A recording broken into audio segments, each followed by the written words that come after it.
Hello, my name is Amy O'Donnell, and I want to thank you for signing up for this virtual class to make the quilt called Hope. And this is the pattern. I downloaded it off the internet. And the Hope quilt was developed by Gudrun Erla, who is a well-known quilt designer, and it was developed during this time of the pandemic, and she named it Hope, hoping to offer people some much needed hope in this really serious time. But setting that aside, the quilt is a lot of fun to make, and I think you're really going to enjoy this class.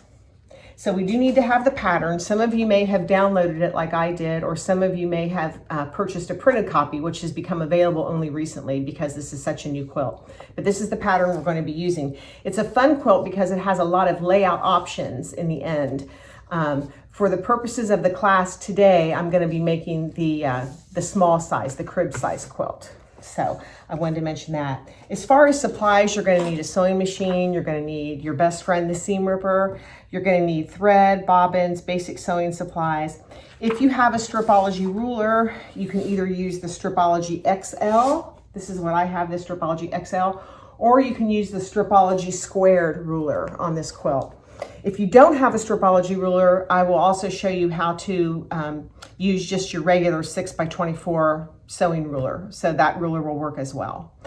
We also are going to learn how to square up blocks if you've not squared blocks before, and that will come after we get some blocks made, of course.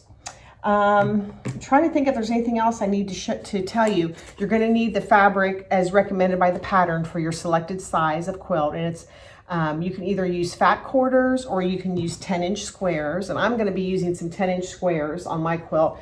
These are just little prints that would be suitable for a baby quilt, and then my accent fabric is just a white tone-on-tone, kind of a creamy white actually, tone-on-tone.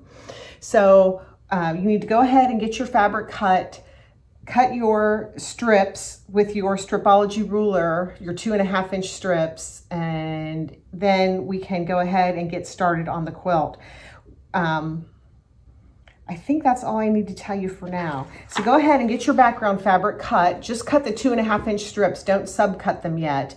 And don't subcut your 10-inch squares either. If you're using fat quarters, she gives really excellent instructions in the pattern how to cut your fat quarters into these components for the quilt.